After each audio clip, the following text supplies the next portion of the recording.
Bible dit toute chose passera, mais la parole de Dieu ne passera jamais. Alors, vous savez la bonne allure à l'ensemble, vous êtes s'ensemble à l'obéla personnellement. À l'obéla voisin, de l'eau des alentours.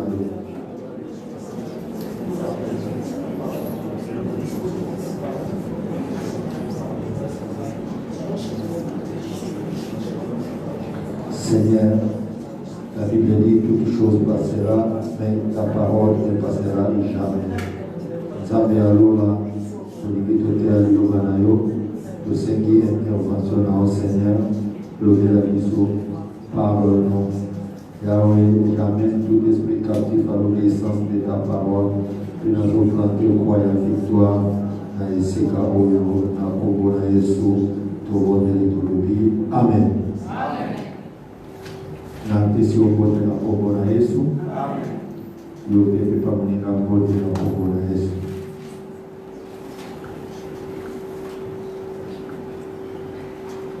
Sans plus tarder, tozoleka na yoba na Nzambe. Bien-aimé, thème na biso eza destruction ya ba réclamation nyonso ya la famille na biso. Donc vraiment c'est ça thème. Amana vraiment na misena na Nzambe. Ozala awa olanda biso okesa biso matoi. Vraiment soki yoki mateya bien, osambeli bien. Je suis vraiment sûr et certain. Nzambo ya mawa, nzambo ya bolingo, akotika akosala quelque chose na vie na yo. To mekaki kotalisa tolobaki ke réclamation, ça vient du verbe réclamer. Baleza makambo tolobaki dimanche, ça vient du verbe réclamer.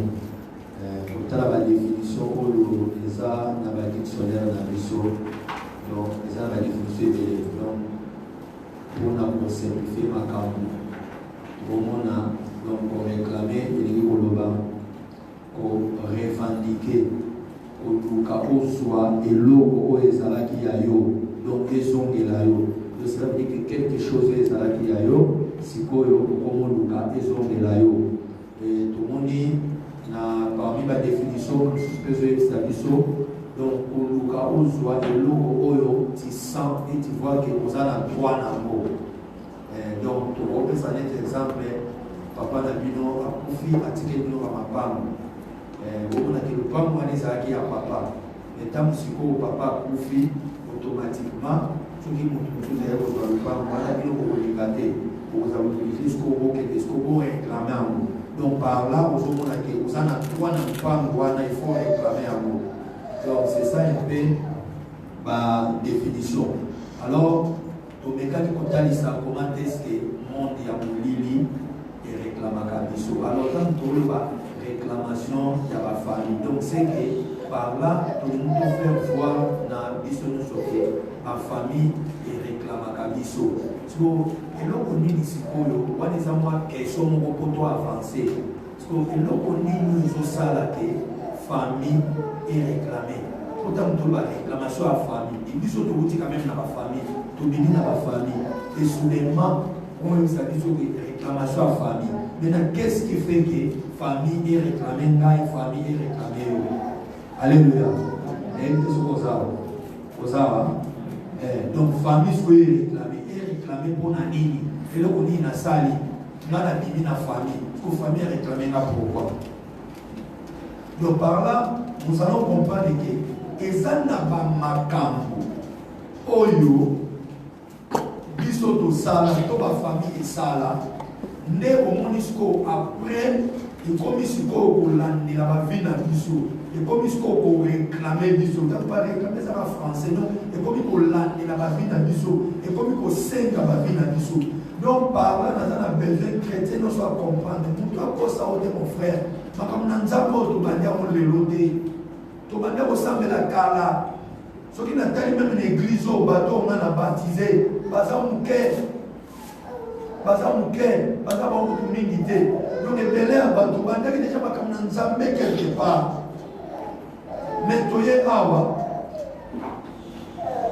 vie à mon dire, ils ont bougé, ils ont dit, donc par là, il faut comprendre que la famille autoroute, et ça n'a pas camou, oyo basala, oyo elandela ka vie na biso. Et lelo na bolingo na Nzambe par la grâce de l'Éternel, to komeka mpe ko pesa moi verset total. Et là on dit o ba famille sala, oyo lelo e réclamaka biso, mais pourquoi comment réclamer biso? Amen. Donc tout le monde na ba famille to ete basala makambo ebele oyo ekoma kolandela ba vie na biso. Entre autres, ma hôtel, ya famille, au bâtel, ça va alliance, ma loi établie, ma macamuno, et salana, et ça la qui va venir à biso et l'andama, à ta toujours sambila. Donc, on dit que l'enseignement au lélo, tu peux bien que pour tali ça point mon corps et ça la qui, nous t'avons commencé à la main, ma macamba famille sur la nègre, et ça va hôtel, et ya famille. Donc, tu peux aussi combien un peu pour le menacer, ma hôtel et ya famille. Tant on a le hôtel, on trouve comme pardon. Au commentaire, il y a H na OT. Si on commis H, OT, L, on est ça, hôtel, on va te balader. Et ça m'a payé, on sait ma paix, ma casse. Hôtel, OT, on va commander A, U, T, E, L. On a un hôtel, il y a OT, on va là. Si on met qui on commande H, on sait ma paix. Quand on commet un hôtel, on sort pour voir, on a place, on a la tête, on fout sur hôtel, on l'a. On a donc ça, on dit français, ça a pour le savoir un peu différent. Donc, on a un hôtel, il y a famille. Donc, dans chaque famille, il y a un hôtel, il y a un télémissa. Il y a un hôtel, il y a une place où il y a donc, place où il y a un esprit. Là, directement, on a la définition. Alors, pendant qu'il ne peut pas monter dans le Bible, et l'autre mort parmi Babiloko et ça, malgré ce là, ma famille est l'andela yoka, et l'avantage du colon dans le lobby, mort pour les éléments, ils ont retrouvé qui m'a hôtel et la famille.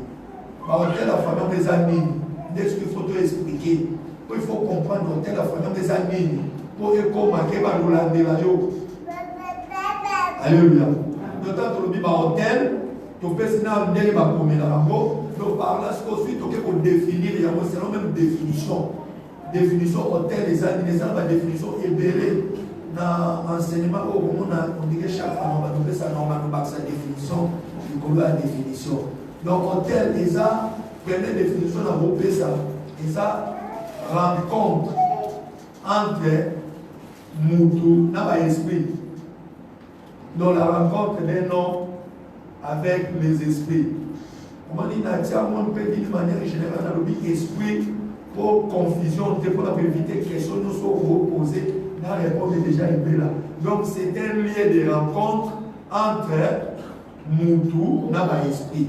Donc ici, il y a beaucoup entre Moutou et l'esprit, de trouver dans mon hôtel. Alors par là, on va avancer, cela me vient dans l'esprit. Pour la mise à ma définition, donc par là, bibliquement par là, premier hôtel, d'après connaissance au niveau de la vie. Ce qui est OK dans la logique ou dans le logique, ça et si un lien de rencontre entre l'homme et les esprits. Donc l'esprit pose entre l'homme et Dieu ou bien l'homme et Satan. Le service que côté Moutakuta n'a démon, trouver un hôtel. C'est que selon la définition, on comprend que dans la Bible, c'est le premier hôtel pour les Salama. Dans la rose, on a des années. Premier hôtel des années. Nini? Est-ce que le premier hôtel de Noé, premier hôtel de Noé, premier hôtel de Noé, Noé Sagini.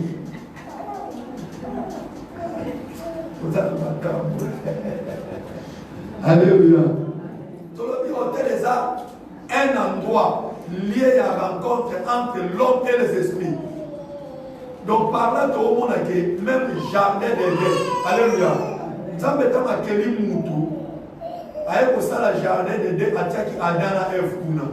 Donc par là, Nzambe azaki ko kitala okutana Adana Eve na jardin. Or Dieu est esprit.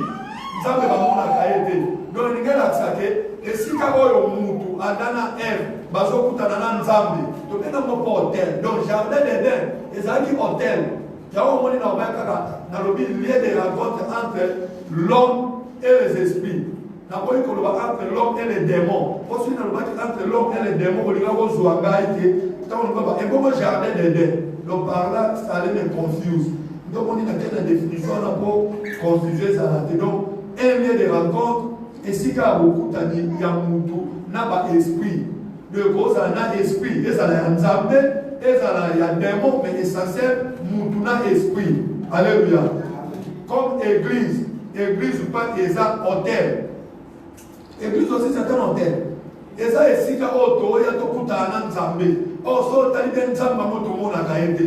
Au même temps, non, ange dans zambé va camper tout autour. On a dit, c'est quoi, il y a un ange. Il y a un ange. Donc par là, par la foi, nous reconnaissons que l'église, Dieu est esprit. Les anges de Dieu sont campés tout autour de nous. Donc cela veut dire que l'église peut être un hôtel. Si quand ça va pas pour là. Alors on va dire ça enseignement, ça va agiter, ça va poser, donc on va l'aimer, autant que vous comptez, on va dire expliquer, on comprend. On va dire ça définition il y a hôtel. Alors, si quoi le problème de la vie, c'est quoi les arbres? Donc, tu peux le baquer, bah, hôtel. Même si on n'a pas dit dans la communauté, dans le milieu de manière générale, tout continue pour être tout continue, tout continue, au fur et à mesure, tu vas noter, tu vas expliquer. Donc, d'une manière générale, tu peux le baquer. Dans chaque famille, et ça, ma famille et ça là, et l'année la cabisso et quand la vie na biso to lobby par hôtel. To définir hôtel to lobby lié à rencontre entre Mouna et esprit. Voilà ça va montrer la définition. Au fur et à mesure de l'enseignement, tu vas montrer sa définition dessus. Alors, tu es pour le baquet, c'est quoi ni yango sikoyo, ba esprit sikoyo, ndenge ni les ont réclamé biso. N'est-ce qu'on doit tomber sa verset? Premier verset de côté, n'est-ce qu'on tanga, on va comprendre après explication, n'est-ce ni makambo. Donc il n'y aura pas beaucoup de versets. Makambo vous allez donner des explications. Donc, personne ne sait comment mantoyer, on comprend les makambo. Les Allemands, vous m'avez dérangé dans le manzabé. Ok, la carte, au bon délire, au zombie, pour ne pas vous déranger, les cours. Amen. Si quand ça va pas pour la yo, wana tellement na besoin to qui na malembe na besoin pour tanga na verset mo ya muke verset na to tanga mo pourquoi c'est pour te dire que ba famille autouti et sala makambo et makambo et sala na et réclama kabiso et ba makambo ezani ni entre ba hôtel. Donc c'est que selon définition tant que je réclame biso, donc par là nous allons conclure que malgré que vos awa, tu appartiens à ta famille. Il y a un moment où on appartenir à la famille, famille a droit likolo na yo. Famille na yo bazo réclamer yo. Pourquoi bazo réclamer? Parce que oza ya bango. Alléluia. Donc on dit réclamer, ndenge na lobaki, réclamer ezali ko senga ko landela eloko oyo ya yo. Ou bien eloko ozo mona ke oza na droit likolo na yo. Net na pesa exemple papa pour faire tiki mapanga. Binosko bana, beaucoup de l'andelamo. Mais ma femme va les acquérir à papa, ça vient binoter. Mais pourquoi pas l'andelamo? Donc selon la loi, donc bino vous en a droit à le pas. Donc personne qui dit que ma famille elles ont réclamé du saut donc biso to sala qui a ma famille, donc ils ont appartenir à ma famille. Donc on dit c'est la raison pour laquelle baso taper la poitrine, il y a pour réclamer du saut. Comme dit la Bible dans Hébreux chapitre 2 verset 14. Voilà cette version totale dans mon cas, on considère comme premier verset. Après, deuxième verset, tant que tout ça à voilà tout pour lire le premier verset. Il y a Hébreux chapitre 2 verset 14. Voilà tout télévision là ça. Vraiment, la classe maola, la classe est belée du polo, du polo, la Covid, bazo pomper bango. Mi bawe tala kutu protocole na fils ayende dos wani ba ko ke de classe la ni magi de ni je ni femme ni sa ni na di ma tata kutu Mon niveau de fatigue, c'est quand vraiment brigand là, je appelle brigand là, la fatigue en classe, en crèche. Bon, tant que la mission Hébreux chapitre 2, verset 14, qu'est-ce dit la Bible? Nous lisons les Écritures au nom de Jésus-Christ. Amen. Ainsi donc, puisque les enfants participent au sang et à la chair, lokola bana ba participaka na makila pe na nzoto, il y a également participé lui-même, afin que par la mort, il anéantisse celui qui a la puissance de la mort. Yemoko pe a participaki na yango po ete alonga nguya ya liwa. Pote na liwa ekoka ete alonga nguya ya liwa. Wana nani baolobela Yesu. Donc Yesu pe yebe abotamaki na nzoto afin que akufa alonga nguya ya liwa. Donc par là nous comprenons que bana ndenge tozaboyi to participaka na nzoto pe na makila. Donc makila pe nzoto ya papa to ya mama na yo ya mwana nde ezali yo. Donc automatiquement tu es redevable à ta famille. Donc famille ceux qui bazo réclamer yo ba eza droit na bango. Tu appartiens à la famille. Nde même ozala wa elongi ozanango. Matoi, misu, zolo, nyoso ozanango, eza ozu à mon famille na yo. Donc tu appartiens à ta famille. Ta famille, ceux qui va avoir besoin na yo, bazana droit wana, ba réclamer yo. Alléluia. Tika nzamba pambola, tovandi. Pe obeteli liloba nzambe mabo.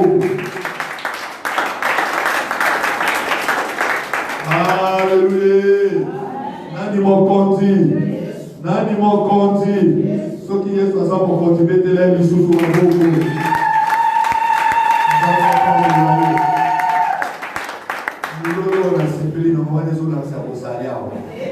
Amen. Bien-aimé dans le Seigneur. Vraiment, personne ne soit maté à Matoi, donc il m'a mais on comprend. Tant qu'on va nous libérer l'intention au sang de la vie. Par là, vous êtes d'accord avec moi que nous appartenons à la famille d'Abisso. Donc, la famille d'Abisso, Bazoland de l'Abisso, Bazana raison, il y a Poland de l'Abisso. Donc, nous disons que l'hôtel Union, la famille d'Abisso est télémissa. L'hôtel, on a le pour l'Abisso. Hôtel, et si Karo n'a pas esprit. Donc, par là, on comprend que la famille d'Abisso, Bazana qui n'a pas esprit. Bazala qui kosambisa ba esprit. Nesko ba esprit wana vanda na ba famille, nesiko ekomi na moment moko ekoma kolandela biso. Il y a des versets à la plus voilà papa to bandina nous na Deutéronome chapitre 18.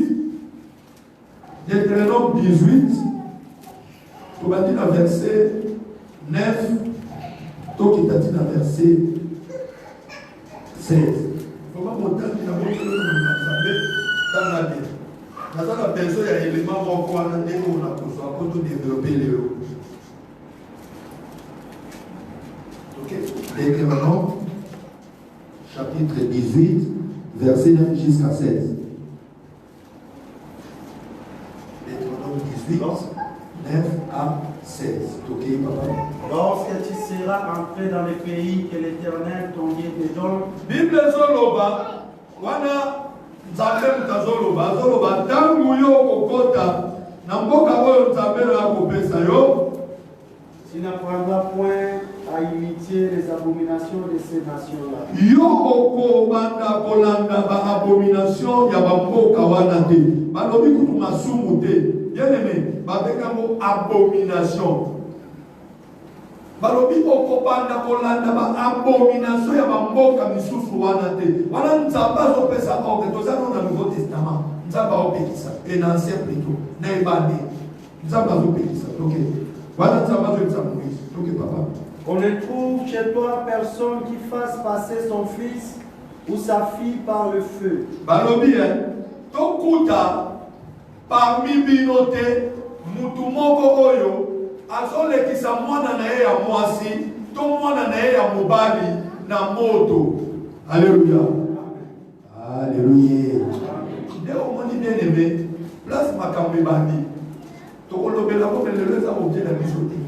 ndomoni bakote touti na bafamille touti nde makambo ezalaka kosalama bazalaka kolekisa bato na bamoto bazolekisa bana na bamoto suki même na baeglise traditionnelle mosusu basala yango ti lelo eza mingi na bakota bakasai baeglise mo babenga bamalemba nde biloko basalaka ana même kote na biso bato babandundu nayebi te soki kota baswahili kuna biloko alizaka moi j'ai vu ça donc oyabe il faut kosotaka bamoto nzambe azopekisa biloko a papa atoni na ancien testament nzambe aloba tokuta parmi bino te bato oyo bazosotise bana na bango na bamoto nzambe azobenga ngo abomination eza biloko oyo nzambe azala kopekisa mais eza biloko oyo ezala kosalama na bafamille na biso na bakutime et ça se fait jusqu'à présent bien aimé ce sont des abominations oyo nzambe alingaka te tozosambela nzambe yo vanda ozosambela mais na famille na bino eza biloko bazosala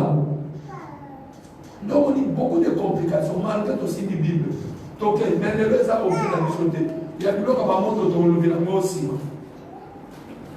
Personne qui exerce les métiers de devin. Mutu moko te oyo azosala ba métier ya ba devin. Donc l'astrologie, même au comment dit astrologue, il y a ba astrologue bato ba étudiaka ba nino ba étoile ba nini. Donc ezana bato basala ka biloko wana. Ezana bana ba famille na biso. Nzanga lobina kuta bino te.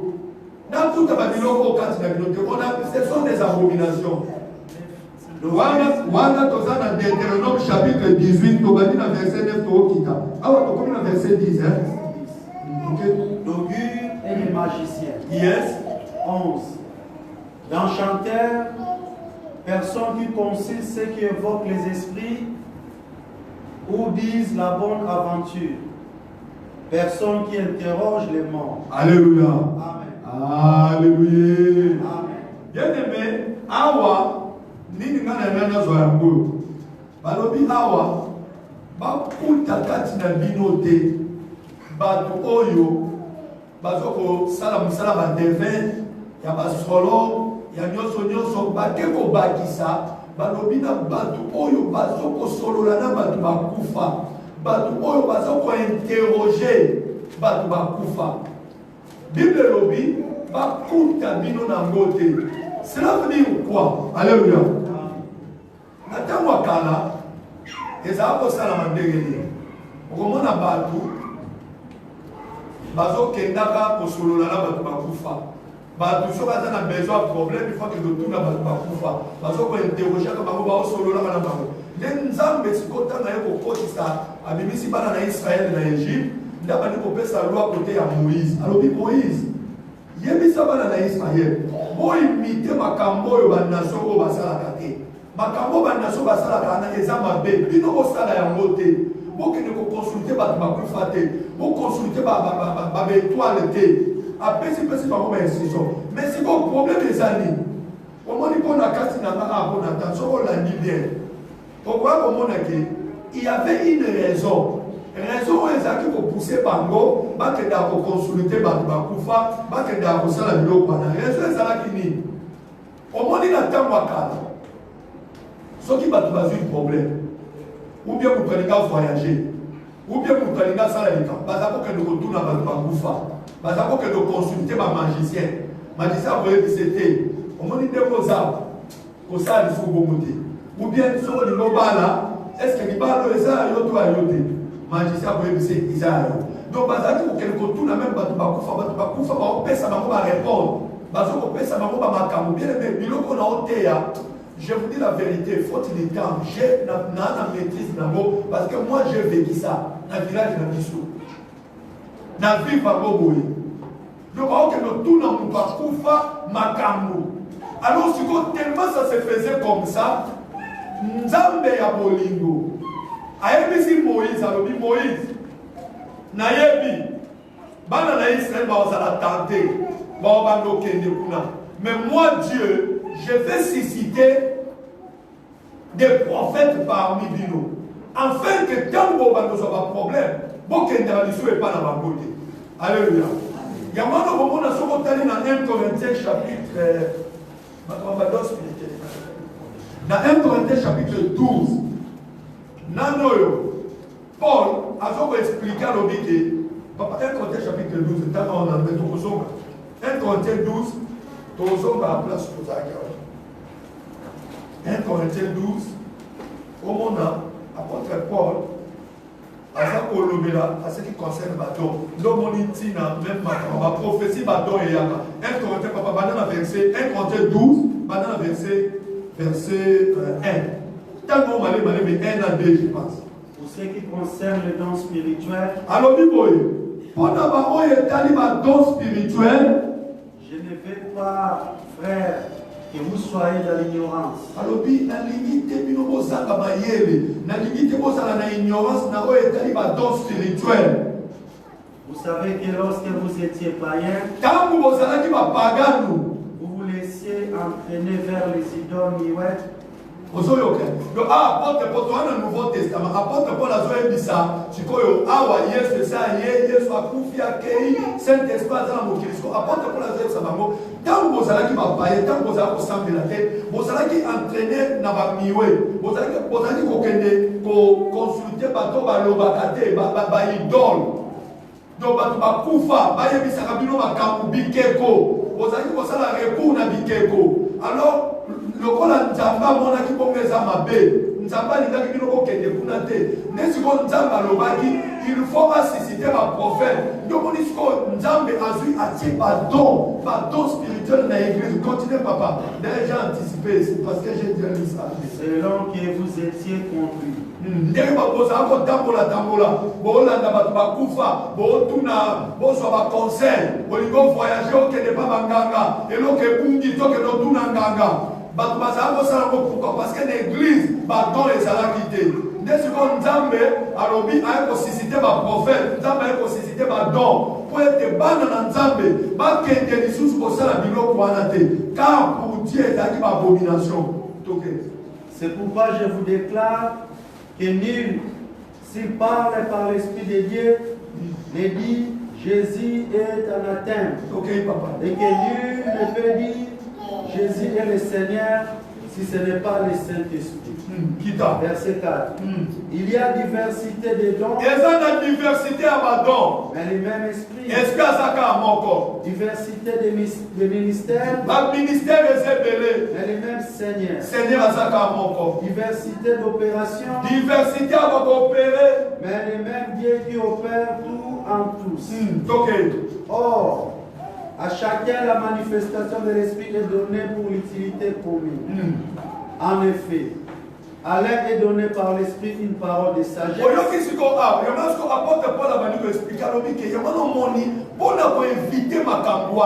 Batu bakende konsulter batu bakufa batu bakende konsulter banganga batu bakende kosala bwe tikana cha badon na kati ya église afi badon atie afin que soki mutu abeli bien même mutu soki abeli allez oh kisi abiki te tela ko bika te toye na église afi badon apesi bango badon ya guérison atie bango na église batu basambeli mutu abiki olie ke bokende banganga bikisa omoni tina badon spirituel. Donc, les salades qui vont sunga. Pourquoi? Parce que les temps anciens, bazali ko consulter banganga, bazali ko consulter bato ba invoka ka ba esprit. N'est-ce qu'on nzamba boy biloko na mon frère? Na église il faut activer ba don nyonso. Ba don nyonso il faut ça na ndako na nzambe. Si quelqu'un a un problème, on lui va voyager, on lui va bala, on lui va ça le loko, le loko n'est pas banganga. On y est dans l'église, on y est pas ma prophète. Ma prophète m'a émis si tu t'es voyage au côté, voyage au ça la volonté. Si tu as un problème, bien aimé, il faut aller au y a dans l'église. N'est-il pas dans l'église? Pourquoi Batiaki Badon? Parce que dans les temps anciens, les gens couraient par-ci, par-là. Bien aimé, pourquoi votre Paul a dit même Kolobabé? Parce que malgré Israël, Bazaki Bana Nzambi, et Bazaki Okende, Kotala Maganga. Ce qui va suivre problème, Bazaki Okende. Ce qui va suivre ma camp, Bazaki consulter Batouba. Ndomoni souhait l'eau, Wananzamba Bédissa. Ndomoni n'a pas famille, Touta Makam Bazaki, bien aimé, n'a toujours tant verset Mokawa, n'a un Samuel. Au monde, Bien aimé, Bakoufa Bazalaka, n'a coutume na biso. Qu'est-ce qu'on faisait? Bazalako Kende, verset on a 4, on est au développement, on continue, on a verset de, il y a quoi, il y a Deutéronome 18, verset 9, tina 16. Si on l'a dit à mon nion, sotikuna, au comment on a que Nzambe apekisaki bango basala biloko wana kwa lobi ke eza abomination tant bazo kende ko consulter bato bakufa ce n'est pas l'esprit ya Nzambe za ko pesa bango ba solution ezalaki esprit ya bato bakufa wana siko bato bakufa wana tant ba pesa bino ba solution siko ba famille to bombi bango siko na retour bazalaki siko koya kolandela biso ndongo siko Nzamba boya. Parce qu'il y avait une communication. Bien aimé, Bakoufa Bazalaka. Alléluia. Est-ce que nous que Bakoufa Bazalaka? Bazalaka peut pas faire sa solution. Les gens qui sont morts. Donc, nous avons Koufa, maintenant, on a mis sur Bazalaki, accueilli, à quel côté nous avons Koufa, va poser problème. Que tout le monde a un problème est en réalité. Moi, il y a un tête. Parce que le problème n'est pas les arbres. On dit voyage, au Kennedy, so ok, au Kokufa, Salaboué. Combien souvent on mécate. Donc, Bakoufa va ça va répondre, Bakoufa va l'obaka. Donc, on dit définit ton lobby hôtel, et ça lié à rencontre, il y a bateau, bazana bon moi, n'a pas esprit. Pour mon toit, Koufa, na soka hier, a dit qu'on peut son solution. Au comment on a évolué, au comment on a avoir c'est un esprit. Biloko wana nyonso to fondé à côté. Toza la Bible. Alléluia. Papa fondé d'abord 1 Samuel. 1 Samuel 28. Verset, normalement ça verset 1 à 19.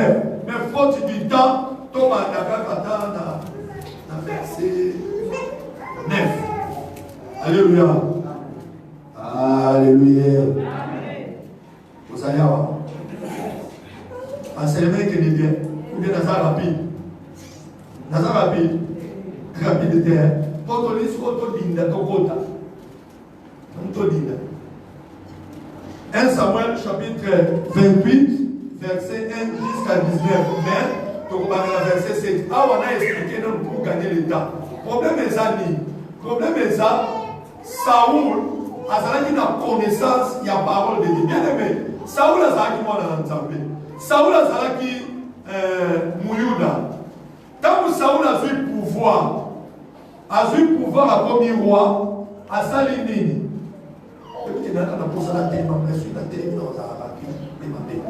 A comme roi, le col Azalaki Kobanga Nzambe, a vu Banganga Nyoso, a vu Bang magicien Nyoso, a bomi Bango. Azalaki m'a fait tout malade. Nazaki m'a fait tout malade. Ma mère, madame, tout ma mère. Qui a ça qui madame? Parce que nous avons pas petit ça qui est là. Parce que Saoul a bombé ma magicien, a bombé ma ganga. Donc, bien aimé, ce qu'on a bombé ma ganga. Alors, quel ganga? Bakimaki. On va les accueillir dans les Bakimi. Moi, Bakimi, c'est que la frontière. Tu es du Congo. Tu as la frontière, tu as 9 pays. Et puis, comment tu as la frontière de 9 pays? Tu as Angola, tu as Zambie, tu as Rwanda, pourquoi Saoul a c'était une bonne chose.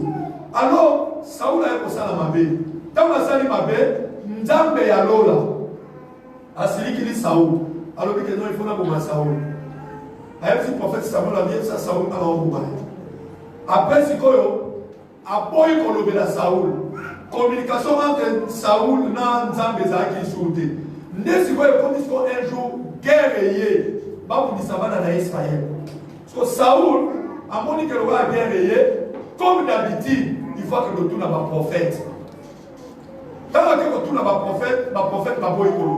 Le baboy kolo bate, bazol lo baboy, bazol kangabis boy prophétie zoya. Bien aimé, voilà baiser les mamoko. Fallait tout le béla pour faute du temps. Au moins des akana mutu mususu. Maman prophète, kalaba mususu ko. Nzamba sirikili. Aye maintenant la prophétie boy. Au kangi bisu boy nzamba pesi message. Quand forcer de repérer sa vie pesa pesate. Au moins autant de tout ça, mais comment la va comme ça aye. Ba peki ça zo ka des problèmes à voyage, zo ka ta tiem tout ma casse. Aye. Quand on y a au moins ba toucher à côté. Yo quand c'est que nos prophètes a faux prophète. Nous avons besoin de dire que nous même la prophétie pour bimate. Au lieu de nous bêter ni pépé. Et c'est lui. Donc ce qu'on kangi nous prophétie là te vanda na yo. Le batuka papa na stambe ni nzamba pesite. Bitumba ya mutu mususu. Et pourquoi ya tanzamba lo belaye. Nzamba boy ko lobela Saoul na ba prophétie. Ba prophète ba akangi nous ezate. Nzamba boy ko lobela Saoul na ndoto. Oloti we nzamba zo lobelote. Bakene yimiti bi nzamba boy. Ndesi ko Samuel a vu des sur le militaire. Quand nzamba boy ko lobela ba naluka ba magicien. Parce que Saoul ayo jusqu'au batune que bon kilanga batu moko ba solola na batu ba kufa. Donc par là vous allez comprendre que ko solola na batu ba kufa e banda Ancien Testament. Mais nzamba boya mu. Mais ba koko na biso ti lo ba ebele abatu baza ti le lo basala. Bazo solola na batu ba kufa abomination. Papa tanga banda sur le verset 9. La femme lui répondit, voici, tu sais ce que Saül a fait. Comment... Donc, dans le verset 9, donc, est-ce que Saül a dans une décision à qu'il n'est papa, à qu'il ne koluka, mutumoko oyo, à solo la kanaba esprit, ou à solo la kanaba tubakufa. Nesiko ti ayesko kota mama, ba yemse que batune vete babite, et ça dans ville beaucoup de musique mama beaucoup boy a invoquer kaba tubakufa. Mais soka yebi que Saül yo mtozo luka aboboya, oyo oboma ba bonjour. Saül a se déguisé, alati bi la mama beaucoup boy. Pour bailler bailler, t'as l'obligé bi la ba royal. Donc on est là on va bien aimé. Soki Saül a la bi la ba royal, maman na liga akima, a se déguisé. Donc même à partir à tenir de la bakon détecter yo. Et ça la tenir à base à Ndumba. Et ça peut la tenir à base au bazar normal. Non pas bien. Yo sur la bilata la trop qu'on identifier Saoul a cette déguisé. Et ça peut la confier à voyou. Et ça peut la confier à tout normal. Donc elle obéit à voyou et ça la pas tout normal que ça. Donc Saoul a cette déguisé a tiki tenir royal. Et ça, nous sommes à l'église à la Tibia. Mais quand on est dans le Moussala, on peut avoir tel bon oiseau de l'éducation de l'île. Quand on va s'y aller, on va y aller. Donc, papa, bon, on va continuer à mission. Le lot des hommes à Kampala. Mbala, on va commis côté à moi, Siwana. Tant on va commis côté à moi, Siwana, allez, ok? La femme lui répondit, moi, Siwana, c'est quoi, on va dire qu'on y a dans la Saoul. voici, alors, tu sais ce que Saül a fait. Papa, pèse ça, là, ce qu'on va faire, c'est. Tu sais ce que Saül a fait. Comment il a retranché du pays ceux qui évoquent les morts. Ceux qui prédisent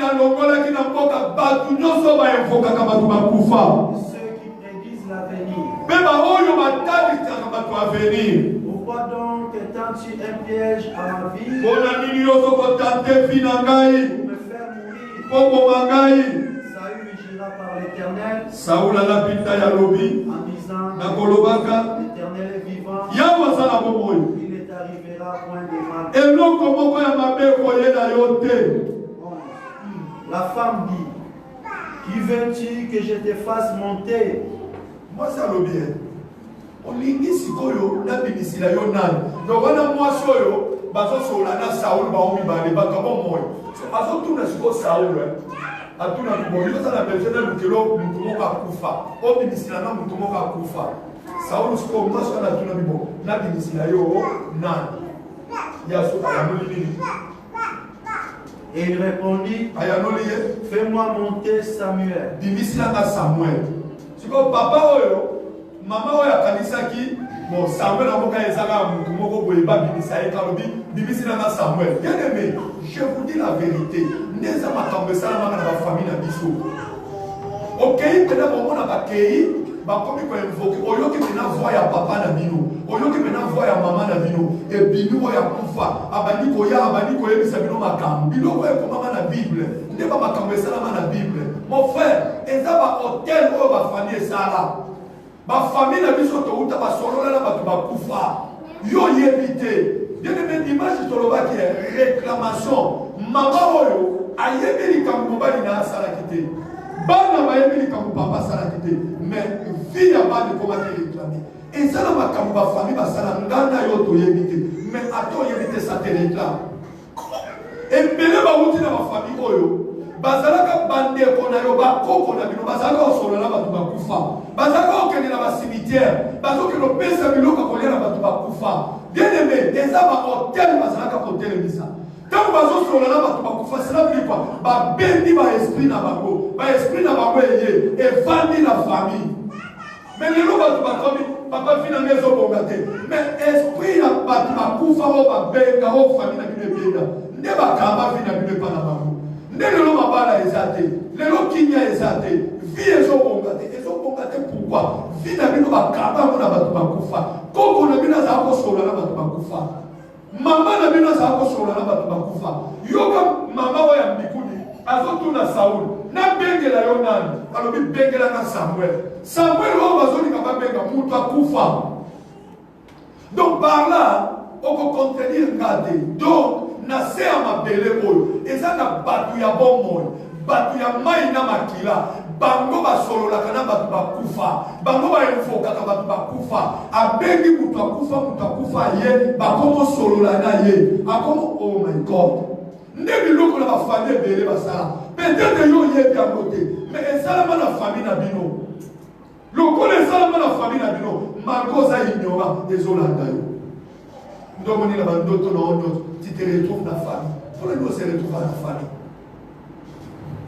Bien que vous savez, tu as quand nous parlons de l'histoire à Baoumou, en 1900, en tout cas, dans le deuxième pillage, ça doit être 92. Bon, bien 91, bien 90, dans le deuxième pillage. Tu as quand nous parlons à Baoumou, tu as dans Kingawa, tu as nous parlons dans Kingawa. Bien aimé. Mais, Nabandoto Nangai. Natikala jamais kolota lupango ya Kingabwa. Tile lo famille na ngeza ya Kingabwa. Natikala jamais kolota lupango ya Kingabwa. Na lota na kala lupango ya Baumbu. Na ndenge ezalaka ndako moko muluba moko asoma kango a modifier mo. Ndenge abeta ndako moko zo faire maison plantée. Abeta mo na minute. Mais moi quand j'ai rêvé, dans un corps rêvé kaka ndako na biso ndenge ezalaka et puis côté kozalaka kolala, c'est là que moi j'ai rêvé. Mais je ne comprenais pas. Vous savez pourquoi? Nous avons une condamnation dans le problème dans yo. Et ça, la famille n'a pas côté Bouti. Oh, moi je sais, dans cette famille-là, mes parents, ils amenaient même ma féticheur Maria. Pour ça, la maman, n'est-ce pas ça? Et ça, au tel moment, tel Isawana. Baso ba esprit, si vous tournez par l'équinanga, ma camona entière va y avoir côté. Bamona côté. Mais les esprits sont là d'abord. Atabaye bien côté. Dis-moi peut-être grande sœur qui va bouiller. Alléluia. Donc, et ça n'a pas tout basolo là, n'a pas tout bakoufa. Alors, Maté sinanga Samuel. Mais Samuel est ça koufa. Et puis Samuel, oh, il y a Salela Nzambi. Est-ce? Mais écoutez ce que dit Samuel. Samuel est dans un mois na ya Anna wa luka mwana lobaka kobonzela Samuel na temple. Samuel a fait la jeunesse c'était à Kola na temple. Mais muto azo kele kokufa. Nganga moko azo papa continuer. Grave. Ne ba famille to outi. Il y a un moment malgré on est en train de prier, mais nos vies sont compliquées. On se pose la question nini ba esprit ou ba famille télémisa ne sa là. Ce qui t'ont dit dans ma côté, maman, papa, Bible, un jour au bois comme mais dans ce sens, il y a au bois comme Bible. Il y a comprendre ma camboyo. Dans le cas de délivrance, même ça va sous la mission. Ok. 12. Lorsque la femme vit Samuel, tant que moi c'est à mon Samuel, elle poussa un grand cri. Agandi Makasi. Elle dit à Saül. Alors, bien Saoul. Pourquoi m'as-tu trompé? Ah, bon, on a dit au Kosingaï. Tu es Saül. Yosa Saoul. Mais bien aimé, c'est là, non, soyons sérieux. Maman Oyo, Azaki na wa Saoul. Saoul a initié un fois pour moi, tout le monde a compris à Samuel. A Bendi. Quand ma Bendi, roi Saoul, à mon avis Samuel a dit. Mais maman on a dit beaucoup. À mon avis c'est Samuel. Et au prophète Samuel. Mais là il faut comprendre que le bien. Tout le monde compte à Benga Samuel à Yahweh. C'est que pour la Saoul.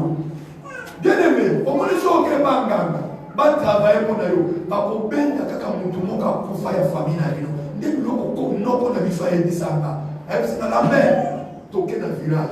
Na bien dans l'esprit ya koko na bino ya papa na bango. Alors bila o malobo on a des villes ko na bino ko na jamais va combien d'esprit ya mutu mususu. Ba combien kaka esprit ya mutu moka kufa. C'est nzamba pa bola opoye a. Azobe ka papa na loti ndoto. Yana biso soki ya soki leki na mosa ni melimo benga inga soki leki soki yana biso akufa aye azoe sana makamba mike bo banga te eloko moka mabeko yela bino te nzamba zo batela bino ndoki mutu akufa akoya kolekisa on ni en bien ni en mal ni en bien ni en mal. La parole de Dieu déclare il n'y a pas un rapport entre les vivants et les morts. Comme maman a dit, Amé, ta voya ko visito, ya mwana soki mutu akufi, ato sepelaka de mingi, conseil na opesa, lela na réserve, biloba loba na kolela te. Lela rekete comme ça ma mise. Oh, ok, il faut ya kaka, okomela biso. Akoyela yo.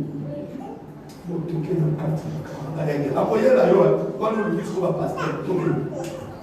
13. Et moi lui dis, moi je ici. Ne crains rien. Comment gâter? Mais que vois-tu? La femme dit à Saül. Donc, pour vous dire que Saül a sa terre, moi, je suis un moi, je suis Saül a je vois un Dieu qui monte. Alléluia. Bien aimé, il nous faut au coup faire qui au moins en Nzambé. On peut dire au coup faire tant qu'un enfant d'été. La Bible dit les flammes de feu et tourne tout autour de la biseau. Même esprit d'ailleurs, je vous dis la vérité, un homme qui va trafiquer dans beauté, ça serait difficile. Donc à ce moment-là, quand Saoul n'est pas salé en Nzambé, à ce moment-là, un Dieu est en train de monter. Bien aimé, moi, je vais vous dire moi na nzambete monika so kufita ozo kata mutema mbala moko pa koto kati mutema wana esprit na wewe tikala wana bakozo bakundio wana ndo moni bakoko na biso kala ezaki soka kufi aopesa ordre soki na kufi bokunda ngate bolongola kaka bokolongola na bokola pourquoi osoki bakundie wana esprit na yeko tikala wana eba do tourne tout wana ndeba magicien kota bayaka na cimetière bayekozwa ba esprit bakozwa ba esprit ya bato bayamba Yesu te o bazo tourne babando sale na ngo mais esprit ya mona na nzambe soko kufi nzamba tini ba ange bayeba protéger ba ke na ngo keke na repos na saint Abraham. Donc, le même temps, Moïse va pouvoir jouer bébé. Donc, l'esprit n'a pas été dans saint Abraham. Mais si on confie sans Jésus, l'esprit n'a pas besoin. Si on confie à l'âge de 30 ans, nous avons dit qu'on confie à 100 ans. 70 ans, on n'a pas utilisé l'esprit n'a pas dans le monde qui a mouru. On peut souffrir.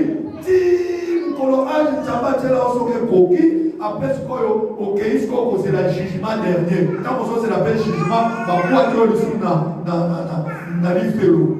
Donc c'est que qu'on y matin de moza okufa sa Yesu soko za ndoki matin ya weye pona yo après cette prédication au bongo la motema Yesu akota na motema na yo afin que un jour esprit na Yesu la sauver alobi mabe alobi na somo na nzamba so mata toke papa. Il lui dit, quelle figure a-t-il? Et elle répondit, c'est un vieillard qui monte. Donc Samuel a couvert, il rassasié les jours. Maman n'a pas que vieillard. Maman, on dit sur le profit. Na argent yo kufeli wana. Ba esprit na on ne va pas utiliser. Donc bateau pas ko benda yo ko yaka na âge wana. Kabila moni papa mo comme kolo Samuel. Ok. Le manteau de la terre manteau. Alors c'est un manteau. On a des bazar pour là. Quand on dit que maman a au monde. Saül comprit que c'était Samuel. Saoul. Ayo ko soto dia c'est que ça Samuel. Et il s'inclina le visage contre terre. Saoul sikoyo a tiemutu na se angundami abanya biki oyo na kutani na Samuel le prophète. Qu'est-ce qu'on mutu na se toke? Samuel dit à Saül. Siko Samuel ayebisi Saoul. Pourquoi m'as-tu troublé? O troublé ngai pona nini? En me faisant monter. Na ko bibisa ngai awa. Saül répondit, Saoul a yagoni. je suis dans une grande détresse. Alléluia. Amen. Alléluia. Amen. Et ce là. Awa conversation il y a Saoul na Samuel. Saoul mutabombo. Na Samuel mutakufa. Donc mutabombo il va solo là mutakufa. Batia mon Bible. La Bible ne parle pas. Donc c'est pour vous dire que bakufa. Et ça n'a pas de moi, il n'a pas de là, solo là, il n'a pas de makufa. Ben, il y a esprit à makufa, bandi ko solo là. Abandi peut koyer ça à venir. D'abord, papa, au fond, sur le verset 8, on dit verset 8, et le mot ça verset 8. C'est comme si on a sauté. Verset 8, il y a un Samuel. Alors Saül se déguisa et prit d'autres vêtements. Verset 8. Et il partit avec des hommes. Ils arrivèrent de nuit chez la femme. Saül lui dit, prédis-moi l'avenir. Voilà, quel verset? 8. Oui, alors Bibi. Saül lui dit, prédis-moi l'avenir en invoquant un mort. Aujourd'hui, Saül n'est pas ici. Alors, prédis-moi, yebisanga à venir. Na kobenga ka mutu moko oyo akufa. Donc, il me batu bakufa. Baeba ka venir. Batu bakufa. Akoye bisalo voyage au kokendete. Akoye bisalo ko bana libalo yote. Akoye bisalo ko sale logo te batu bakufa. Ndomo ni tango ke mutu akufa bani koloba. Ndomo ni biloko bakoko na biso bazaka kosanga ndenzamba boya asisita ba prophète. Donc c'est que si on a besoin de voyage, au cours de l'église, j'ai besoin de voyager. Est-ce que c'est la volonté de Dieu? Qu'est-ce dit le Seigneur? Donc on dit biloko oyo, si on a besoin de libala, dans son bail de libala oyo, est-ce que libala est sa volonté de Zambé? Oye autour du potan ou akala, bazako que l'autour n'a pas de bakufa. Bakufa bazoye sa venir. Nde biloko esala na bokoko na biso. Nde biloko esala na bakutime na biso. Donc maman oyo bengi esprit ya mutu akufa. Mutu abomo abandi solola na mutu akufa. Siko na ba famille otouta, ba benga ba esprit, ba sala ba hotel, ba esprit wana etikala na ba famille, ba esprit wana ne sikoyo ekoma sikoyo kobatela biso. Donc, nous avons besoin de salisa ngai, au kanga bana na nyonso, ndeke bake musala soda wana, en tout cas, ça c'est soit promoté. Bien aimé, donc cela veut dire que nganga okendo luka esprit ya batu bakufa, apesi atiamo na famille wana. Siko bao okende musala soda, moye bakufa te. Bah, est-ce qu'on est au la bango? Chaque année, chaque mois, chaque il faut pas payer ça comme il faut pas l'embêter comme biloko. Oh my God. Bien mais moi j'ai vécu ça. Mon oncle me disait, toi que l'on paie ça biloko dans le cimetière, il y a quoi qu'on a eu. Il y a quoi qu'on a eu. Il y a maman la bango à Koufa. Bah, mais biloko. Donc on a qu'à dire tu ne peux pas me contredire. En plus, vous allez voir, tu as 17 ans. On va contredire une date. Il y a même une date, qui date des morts. Mukoloana Batuno, sur le cimetière, tout le qui ça. Baké Bameni Biloko. Au moment où nous avons Bakati Mati du côté, Basala cimetière à papa de la maman na bango. Basu Biloko Baté, Balobisco Biloko Manabakotia. Je vous dis la vérité. Moutakufa Kolia Côté. Ce sont des esprits. Esprit de Kouya. Comme esprit des hommes de la famille. Esprit des hommes de la famille. Si vous chaque année, et ça va beaucoup, maman va y avoir qui m'a camou bazako sala va sacrifice, bazako tumba bambeka, bazako pesa bango biloko. Alors biso si ko toye na modernisation oyo. To kibi bamboka biloko to linga mote to kipa mote to pesa liso ba sacrifice te to kini toye. Bao bazako pesa ba sacrifice ba kufi. Loko abakufi ba esprit wana etomboki. Loko ba esprit wana etomboki. Il ba komi so kolandela biso. Ba komi ko yaba mais ça il faut to battre ba mosikoyo, il faut to kanga mabota, il faut to kanga mabala, il faut to kanga mbongo, il faut to kanga esengo. Ba komi ko réclamer. Ne peut-être qu'on se poser la question mais fille na ngeza boypo nani. Bien aimé, sister Natasha ayala abenga ina ayakijuni. Non, il faut aller à papa, au Letisae, au Sololani, ça n'a pas de problème. Bien aimé, ne pas mot, ayaki na prière à Mardi, Congolais. Tant que papa m'a fait un joie, côté, moi, on a mis ça à la fin. Tant que le cas de la prophétie. Bien aimé, malgré qu'il y a une prophétie. Ah non. Ça va nous. Bien aimé, prophétie le rôti. Même qu'il y a un enfant du après prophétie, tu vas solo là. Mon temps bien tenu dans la vie, et mon cœur. Et tu as mon frère. Et l'eau qu'on a envoyé dit ça. Ça la casse. Service aux amoureux. Nzambe a osungayo. Po, na moni ko nazala besoin to sola na yote. O biloko na kobeta na service oyo. Donc toi tu es déjà là-dedans. Mais avant de rester on a ready. So ready, bon, ce qui transporte musika. Mon frère, tant que toi zoé bisanga, après si na âge na ye, na tali connecté bien aimé. Au monde na sa ma belle boy. O sala et l'autre. Ce qui va au tel wana, tu renverser à côté, bah esprit wana et correct, quand tu au bois ka Bible, au kufa mon frère, vie dans les ma sécurité. Mais à ça de là, ma sécurité, tu dois chercher Dieu. Non mais moi écoute on a ça au thé. Bien le bilo que ça la ma famille na biso, on comprendre été. Bazaki ko tumba meka.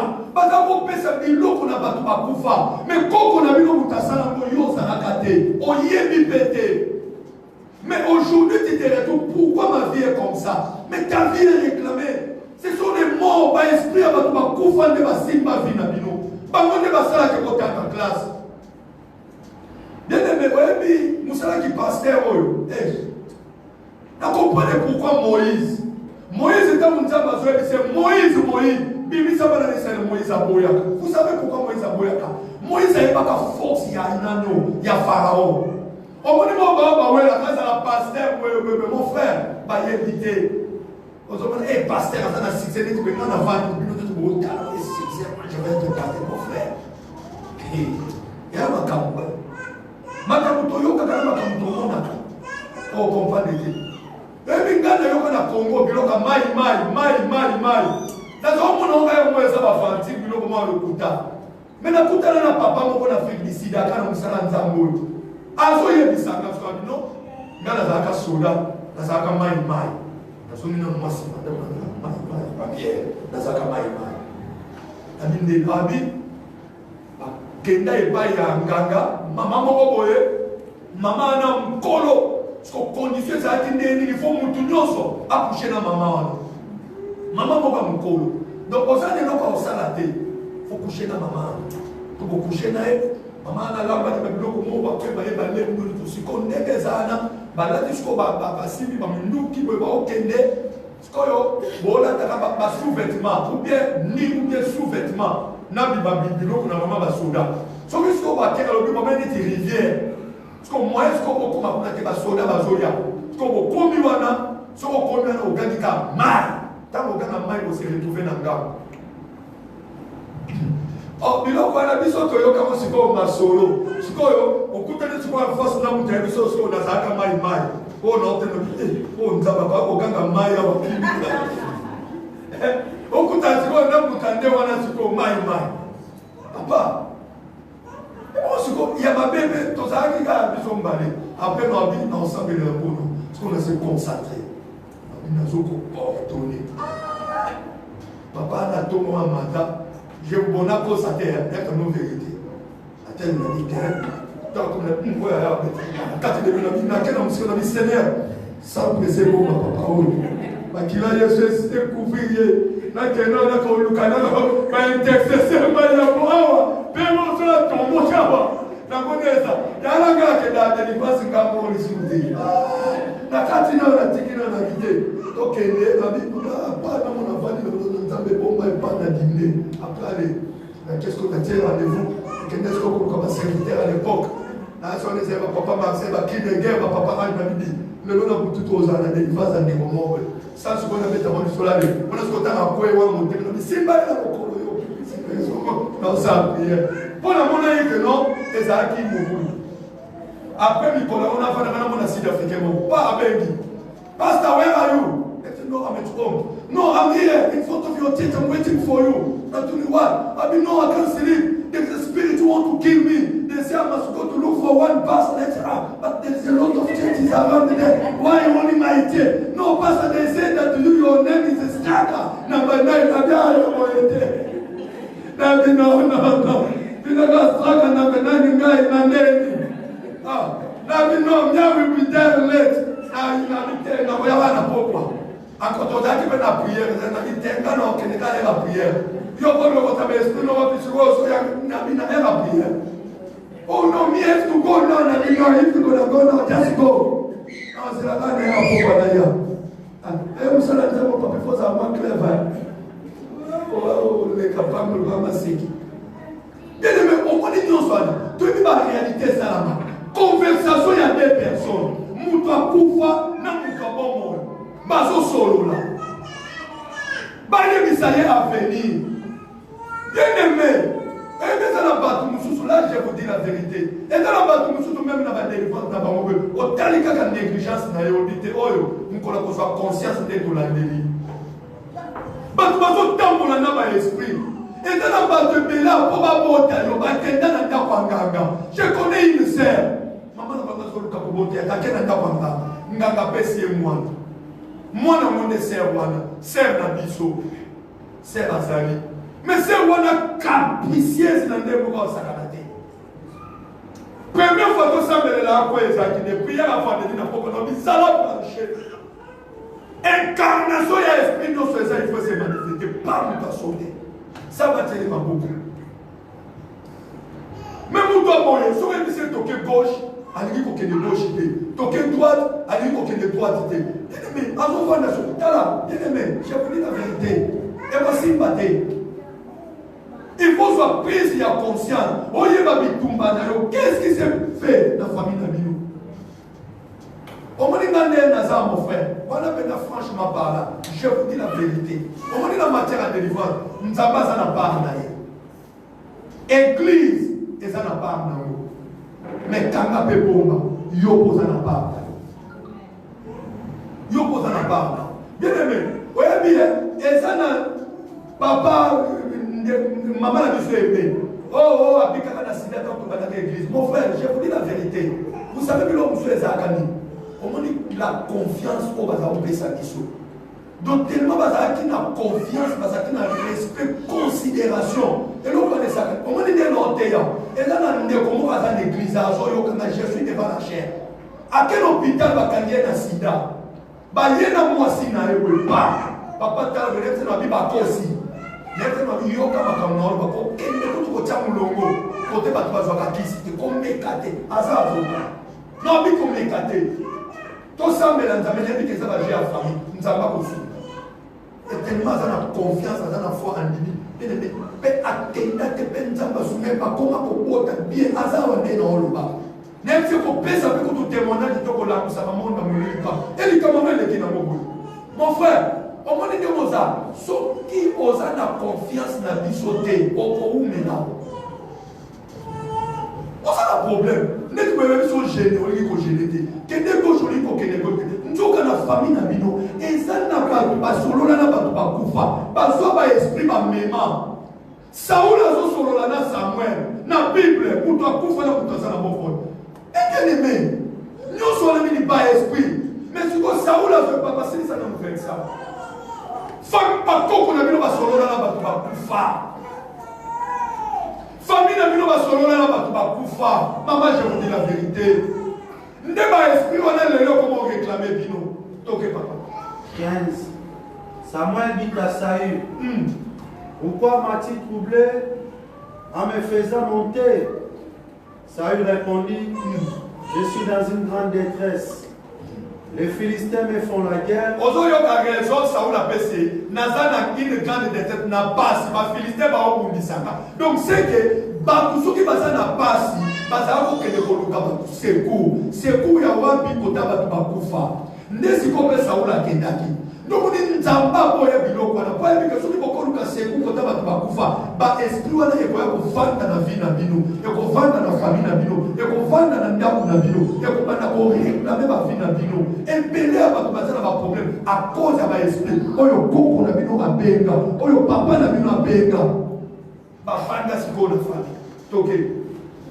Les Philistins me font la guerre et Dieu s'est retiré de moi. Nzamba s'est retiré d'Anga. Il ne m'a répondu ni par les prophètes, ni par les songes, une semaine,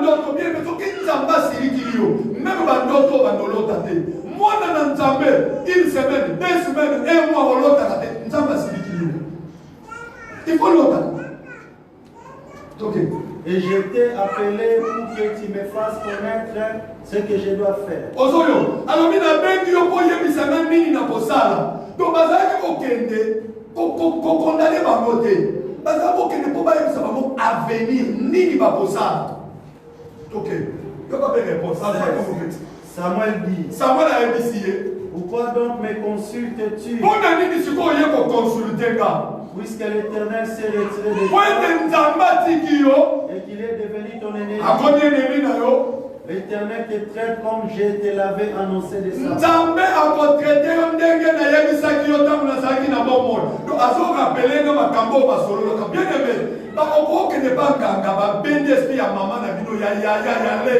Abali koyebisa o makambo nyonso masolo abali korapela histoire ya famille yoka kovanda lolobi ya solo mon frère banganga kutu bamonaka nganga kopesa lo prophétie na mbongo eza na poche na couleur de ya sous-vêtement na yo mais ute pa ina nzambe te nzambe apekisa bakolobi okende kuna te. Donc l'Éternel a déchiré la royauté. Et l'a donné à un autre. À David. 18. Tu n'as point obéi la voix de l'Éternel. Et tu n'as pas fait sentir à Amalek l'ardeur de sa colère. Voilà pourquoi l'Éternel te traite aujourd'hui de cette manière. Et même l'Éternel livrera Israël avec toi entre les mains des Philistins. Demain, toi et tes filles, vous serez avec moi. Et l'Éternel livrera les grands.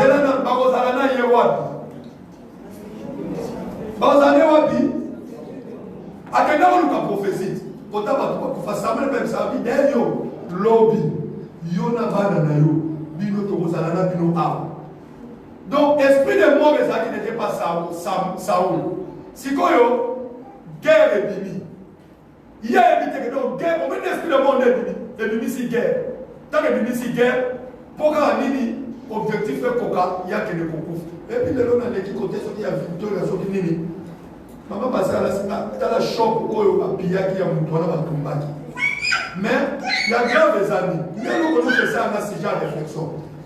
Où il y a à gauche, na oyo à droite les équidés batumbi ya mais oyo yaye batumbi monisco mutu moko pe azolia neti batolanga batombola likutu oyo etala bango batandaka ntongo mais soki bakobotanda na retard bazobana ozomona teke na miniti oyo eloko esalameli kaka mutu wana na kati mon frère ça a été déjà conçu spirituellement peut-être akotuna mpona nini kaka ngai nzambe nasali nini osali eloko te soki eza na moment ya réclamation ebandi ekoprovoke lo guerre wana kaka mpona nini okende okufa nde omona kokovanda soki réclamation ngonga nango ekoki ya libala obima na ndako ya libala nde okomona ovandi bozalaki bien na mobali akomi na mobulu moko impossible otali likolo otali na se olobi jamais mobali oyo akosala ndako tobandi na ye na basi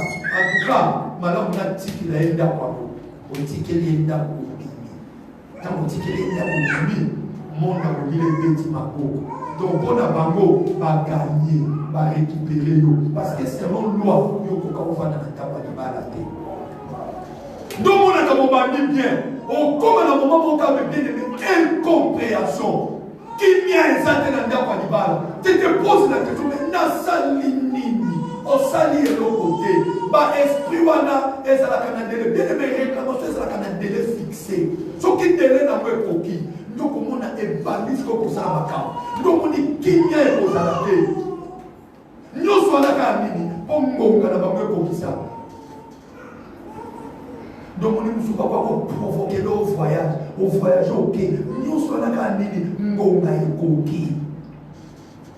Qu'est-ce qui est en train de te réclamer? Nini salama na famille na bino batelemisa nini basolola na bato bakufa babenda ba esprit ya bato bakufa milimo wana esangana ndomoni lelo komo bundisa bavia bakretien bien-aimé ezala ozosambela te réclamation soki dati nango ekoki ebakaka moto azosambela te na 2 Rois chapitre 4 verset 1 papa oyo asalela nzambe mais ntango akufi réclamation ebandi te ke papa oyo asalela nzambe bien-aimé soko diri na makambo bien te okokota se ya mabele okokanisa okufi na xénophobie okokanisa libala ezoya te à cause mobali oyo aza mabe to mwasi oyo aza mabe en réalité ce sont des réclamations de ta famille bien-aimé dans le Seigneur service yango eye ozolanda pongi mpona nini koya na église eza mabe te bien-aimé okana biso eloko moko omoni soko ozobela bamemi yo na hôpital badepose yo na hôpital ata na hôpital ya privé ya kitoko ya moshilanga ope bakenda o na Albert Lutuli batio kuna mon frère ma sœur soki okutani na docteur te okokufa mbango oza na kati hôpital soki bokutani na docteur asimbisi yo na nzoto akomi mon frère ma sœur soki bapesi okisi te okokufa problème ezalaka première opération bamemona na hôpital yami balokutana na docteur po soki okende hôpital okutani na réceptionniste akosala yo eloko te malgré kokutana na docteur ezo bapesa okisi esoki mpe bapesa okisi wana il faut mela kisi wana soki mpo mela yango te okobika te bien-aimé dans le Seigneur moto aposa yo te makambo na nzambe oyo tobandi yango lelo te mpona nini yo soki mobandi na mobali ifo mokende mobali kambo ifo yomonaka obepa awa bano obengo lisu te atiki kobenga yo ntango mpa kotika kobenga yo bano avanda na ye me mpona nini na tour na yo kango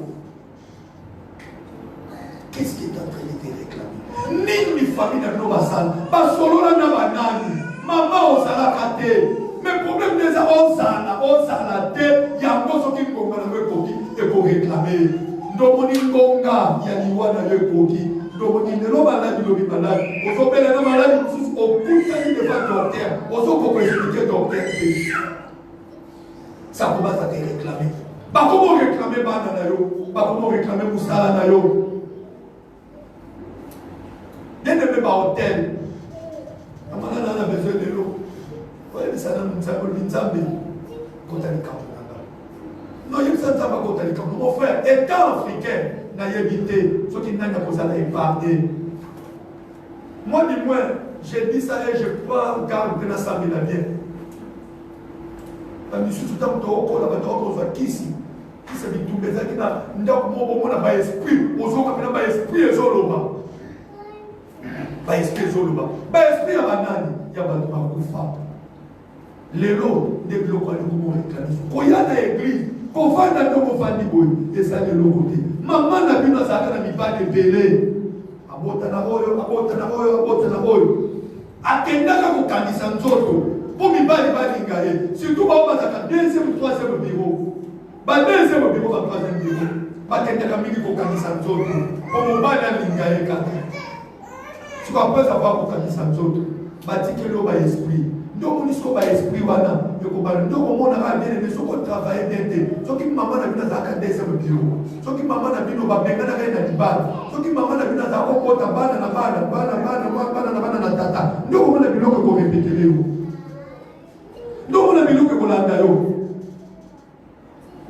nyonso wana ezali ce baesprit wana ezoréclame ndoko lisiko lokola yozaka yo na mobali bozaka yo mobali ekosimba te butu moi bazofrape kaka ti soki yolemi yani batiki nzambe oyo alozi ayoki na biso yesu afuta nyongo na ekulusu beleme yesu afuta nyongo na biso yesu wana aza wapi tobandelelo kosambela nzambe yango na nayebisaka bato mama papa nde ozoya na eglize adeliforce ezalaka processus il faut otia babateri nyonso ya marche tika nzambe apakola ongumi motutu peut-être ozala na oyoki déjà eza vrai papa na bino mama na bino bazala kosola na bato bakufa Mais peut-être, au lieu de nous douter, la famille va dire que vous mettez l'eau solo. Mais bien aimé pour vous. Nous avons besoin, oh yo, et ça prière, il y a l'oyéguété. Et ça prière, il y a conscience. Et ça prière, il y a Mikolo. Et ça prière, oh yo, au famille. Au lieu de signer sous l'îlot, pour le papa, regarde ça africain. Oui, Seigneur. Papa d'Abisso. Ça fait un bon bébé. Tous les combats nous se signent. Papa n'a pas un politicien. Maman n'a pas un homme d'affaires. On y habite. Par esprit ni la benda. À quitter ça dans à quitter ça dans la famille. Les lois qu'on réclamer. Malgré la Bible dans ma bobo. Malgré nos sambos. La Bible dit mon peuple est péri faute de connaissances. Yémi Sanzambe. Oya futa nyongo na yo. Akota na likambo na yo. Yémi Sanzambe. Papa. Kena bani pe kobonde la lelo. To bonde ni mwa kala mwa miki papa. Mais toka na famille musu basala biloko oyo papa. Ebonga yo na yeba na yo papa na kufaka ka boye Yesu. Kanisa musalo sala kine kulusu pona ngai. Mama na ba divorce akatala ka pe mena se bani. Mama na ngabota na bana na papa na ende biloko zo na ngai. Yesu sa wapi? To bonde na komuna Yesu. Yesu afuta komuna Yesu. Oya za no sambo ya lo yengete. Oya za priye. Ya mikolo. Tambia kitambo ni komuna yo. Il y a des réclamations en famille.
quand ça va pas pour eux. D'ailleurs, au monde, les gens qui ont les deux il faut qu'il y ait une parole, on semble avec connaissance. Donc, lobby, il y a qu'à vendre, please. Ça, la moi, révision bouquet. Mon disant, après, nous sommes sauté. Donc, lobby, tout ça, la révision, après, ce qu'on trouve, au terme, ça. On m'a dit service, la demi n'a pas ici, la dernière qui avait intérêt. Donc, bien aimé, ceux qui font l'église pour vous permettre de gagner, tokende na mateya o ka projet les ara vangeli ba jour sozo le nga kuna za kuna jini donc tokende na go ata to kile 28 ans c'est to déborder de sorte que kende tous vraiment temps il y a pour enseigner et nous doit temps pour s'amener on y va quand même connaître ce qui s'est passé dans la famille makamba sala au moins na minute tu peux demander au tourna sokozana kolo mama okotuna bakoyebisa yo bamikolo bien aimé biloko esalama wana donc babenda baesprit bato ya bato bakufa batya bango na famille nde bato bakufa na moto bakoma kokengela avenir na bino nde bato bakufa na nde bakoma soi-disant koprotege bino mais sikoyo bato bazalaka kopesa bambeka wana mosusu bakufa mosusu bapanzana ale sikoyo na retour baesprit wana bamomoke komi koréclame donc on y vit sikoyo tosala alors biso tokofanda boye te yesu toyambi ye te soki totiki torepete bahistoire ya famille raison ya christianisme eza te nous allons dire non na babiloko wana yango wana vraiment lobi tosali révision moke bosoki tozwa ta tobeti su mwa elema mosusu omoni même verset d'entraînement te ke natangi tozwi kaya bao bazalaki koinvoke bamort batiki donc c'est que mosusu eza ebele ntango tokozwa siko verset ya juge oyo nzambe azoyebisa généon kende kodétruire hotel ya bale oyo eza na ndako ya papa na o donc c'est que bien eme na bandako oyo touti eza na bahotel etelema oyo lelo ekoma koréclame biso mais na lisungi na nzambe wana akokambola yo amen le service oyo atuka eyekaka mpona yo toza oblige tokata bana ifo bakende classe bana baya ndongo yanga bana bakokende classe ya yo donc toza oblige tokata donc yo nde sala makasi yaka avant lelo tobandi 19h juste matin soki namoni sala etoni tokobanda mwa 18h40 18h45 ça serait une bonne chose nzambe nanga pambola simba offrande na yo esala makasi chaque service il faut offrir na nzambe et la faire service tant qu'on renverser par hôtel mon frère il faut ça la prière il y a kanda pour offrande il y a kanda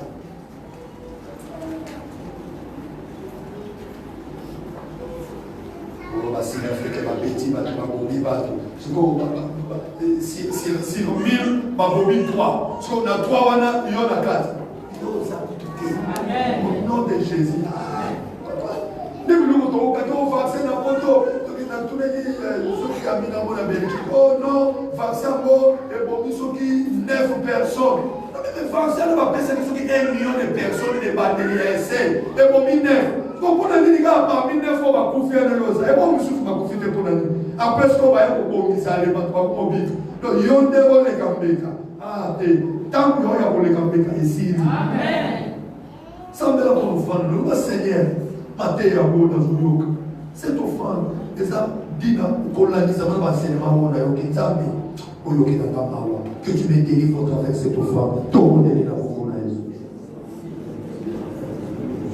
nzambe seigneur yo oyo ofutaki nyongo na biso yawe mboka yango oyo okangola ngai sala na bolamu na kombo na yesu masihi tomondeli jolobi amen tokokabela nzambe tokandi koto ya gauche na nga mpona bato koto toye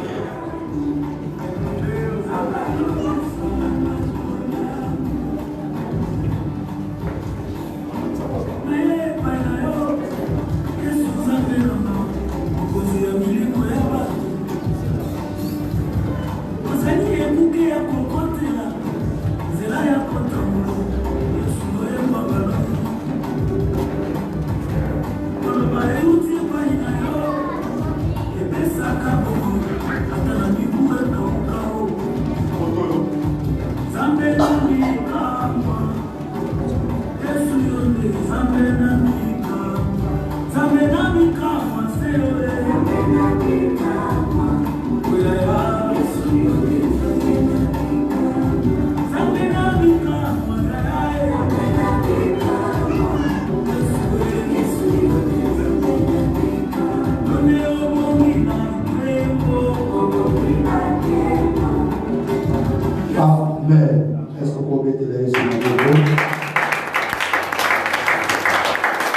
tika nzambe apambola yo ya soki okenda ndako kutalawa monoko oyoka lisusu okoti na YouTube obeti bakotia mate yao kuna mekili suku kolanda ngo ekozala malamu mingi na Facebook pe ezali nzambe apambola yo tokomi na biso na suka lobi yaka bien-aimé omona kaka mate ya nde ezoteya zwa ta ya prière neti nga nazalaki moto akoya pour des raisons de prière wana akokuta neti mama Esther ayaki awakuta nga aprière na fongoleki mutu na otina watina mutuka na biwa mutu na okoma donc raison de prière wana oya oza libre oye na église osambela soki oza na temps et jeune tolobi jeudi tokolala na se vendredi tokoya na étage pour vendredi tosala prière vraiment ya combat. Alors, mais un jour, nous jeunes, tu es libre. Quand tu as la façon de la famille, tu es libre. Tu es libre. Oh, j'ai un homme de cette esprit et nous avons un peu. Comment tu as à 20h29, tu as été maintenant 6 ans. Pour le moment, il n'y a pas d'enfant d'esprit de mort. Tu as été pour sa prière. Saoul, à ce qui a puissance, il y a esprit de mort de Jésus à la guerre. Parce que l'esprit de mort, il y a lié de guerre. Et il y a lié dans la guerre. Donc avant de dire que vous avez pour le cabano guerre. Il y a pour pas nous qui sont guerre pour le dire tout ça de donc esprit de mort de ce que les autres ça la guerre. Bien de mettre ça prière. Il y a autre ça tomber dans l'esprit de mort. Tomber dans l'esprit de mort. Esprit de mort. Tomber dans l'esprit de malade. Et bien la sécurité de la mission avec un rêve avec papa donc quand moi flou mon c'est quoi autant basé na salle test par le bina na corona on dit ah comment on tient pour tourner les arbres il faut donc de ce qui la vie beaucoup pas et comme on a la corona aux c'est quand on c'est on va mettre ça de ma papa qui pas monter quand on benga déjà ça va nous guérir au nom de Jésus-Christ. Amen. Malgré cela, je n'ai pas aimé ça. Franchement, voilà, je n'ai pas aimé ça. Tout le monde a stress, non, mais quand on a fait une formalité, tout le monde a des situations des années. C'est pour Corona, ça va y avoir ça la prière. On paie dans l'esprit des morts. On paie dans l'esprit malade. Malade, on y a quand même, vous comprenez, comment on a mis ça, bien aimé. Et il n'y a pas de monde qui a déjà une limitation d'âge. Donc on est sur un bandit. Saoul, bien aimé, esprit de mort. Mais pourquoi soyez il va créer les guerres? Comment quelqu'un a guerre à pousser? On se paye l'esprit de mort, esprit à malade, esprit de soyez un problème. Et qu'est-ce que vous dites là? Donc on a dit, d'accord, on a dit. Esprit de mort, esprit à maladie, esprit à corona, esprit à pouvoir, esprit à problème.